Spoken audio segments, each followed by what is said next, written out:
My project is on crystal meth, the number one drug of choice. According to data and research, Hawaii has become the meth capital of the United States. The island state had centered and focused on meth abuse, a micro-epidemic. Crystal meth first came to Hawaii in the early 1980s when Chinese drug trafficking organizations began test marketing ice.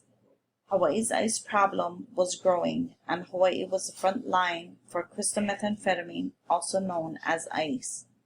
Crystal meth is the fastest growing illicit drug and still has a hold on Hawaii today.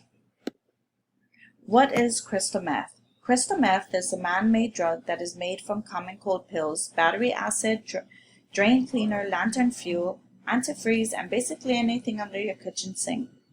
Once the cooking process completes, it turns into clear crystal chunks or shiny blue-white rocks, also called glass, batu, and even tina.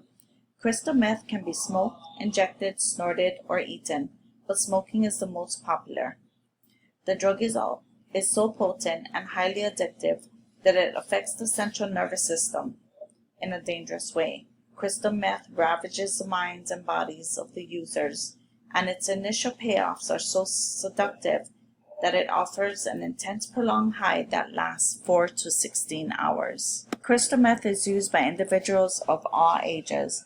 According to the National Drug Intelligence Center, NDIC, calls ICE the greatest drug threat to Hawaii. The NDIC has identified Hawaii as a highly intensity drug trafficking area because it supplies marijuana to the mainland and receives ice from California and Mexico. The estimates for the number of meth addicts in the state reach as high as 120,000.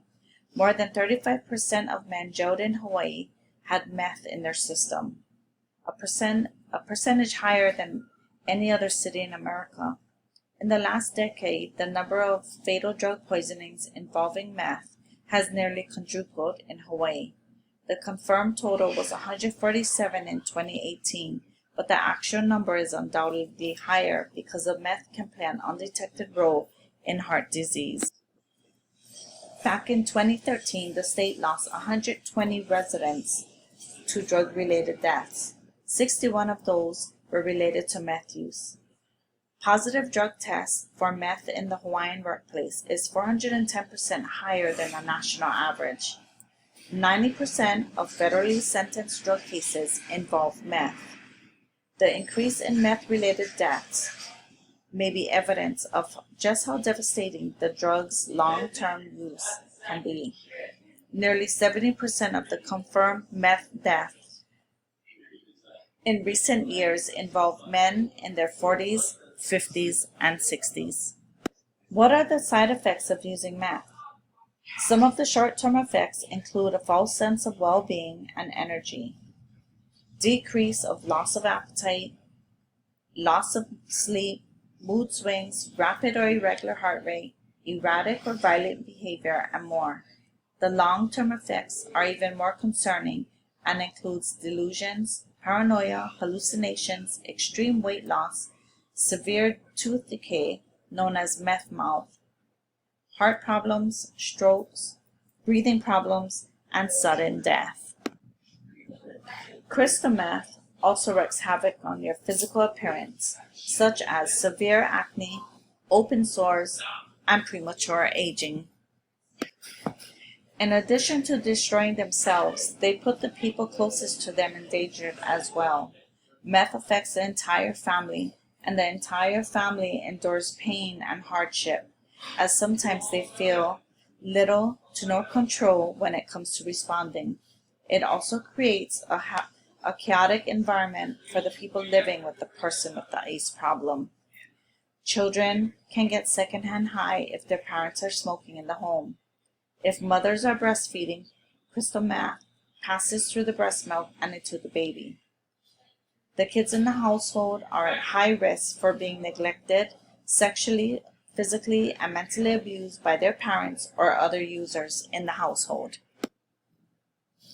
Children are often neglected, left alone, and hungry for hours and even days at a time.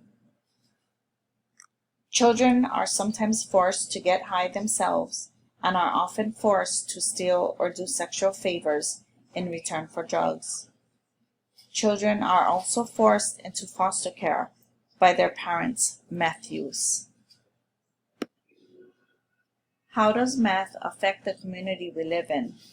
Law enforcement has identified crimes associated with meth, such as car thefts, forgeries, identity thefts, home invasions, prostitutions, assaults, burglaries, and even meth labs in the homes. You might be asking yourself, why would someone want to use meth? Researchers have shown that people use drugs for various reasons. Women reported that they believe using meth increases energy and decreases exhaustion associated with work, home care, child care, and family responsibilities. Weight loss is another reason for them to use meth. Women tend to use meth at an early age than men, and women are typically more dependent on meth compared to male users. However, women are just as likely as men to develop a substance use disorder, and women may be more susceptible to cravings and relapse, which are key phases in the addiction cycle. The theory I chose that best describes what I learned is differential association and deviance. Differential association is a theory that criminal and deviant behavior is learned through close and frequent association with criminal or deviant patterns, behaviors, patterns, norms, and values. This theory applies to my topic on crystal meth because people learn these behaviors by either growing up with parents that use drugs, meth, or simply because of wanting to fit in with the popular social group in their school or the community they live in. People who use or abuse drugs are violating a norm and demonstrate primary deviance. And as a result of breaking a norm, a person is labeled deviant. This label then becomes part of their identity, the looking glass self. And they have a hard time breaking out of this label. We call them chronics, tweakers, or meth heads. Then this becomes new normal for them, meaning the addict. The two topics that apply are Cooley's looking glass self and socialization. Cooley's looking glass self is how the individual thinks others see them. Individuals use perceptions that others have of them to develop judgments and feelings about themselves. Through socialization, people learn to put themselves in someone else's shoes. And through that, we learn deviant behaviors because they look at the world through other people's perspectives. The looking glass self process affects us throughout our lives. By the time we get out of late adolescence and in our early adult years, we have already developed our conception of ourselves and continue to react to other perceptions of how others see us. And these perceptions influence our conception of ourselves. Though this influence is often not true in our younger years, our social interaction with friends, relatives, co-workers, supervisors, or even strangers, our self continues to change. What can we do at a micro and macro level to further prevent this issue? The best way to address the meth crisis on a macro level is with treatment and prevention efforts. Meth users have to call upon whatever resources and support they can find, such as family members, friends, employers, community members. Everyone on the island state will have to work together towards resolving this crisis. As the state works to help the addicted, work needs to be done from the state government to local communities and families to prevent further spread of the meth addiction. At a micro level, you must educate yourself and others around you. Knowledge is power. Surround yourself with clean and sober, healthy people. Have open lines of communication with your kids and create a clean and safe environment. I had listed just a few of the community prevention providers in Hawaii. Some of those are Alulike, Hawaii Island Recovery, Child and Family Services, the Salvation Army Family Intervention Service, the Alcohol and Drug Abuse Division, and Queen Liliuokalani Trust.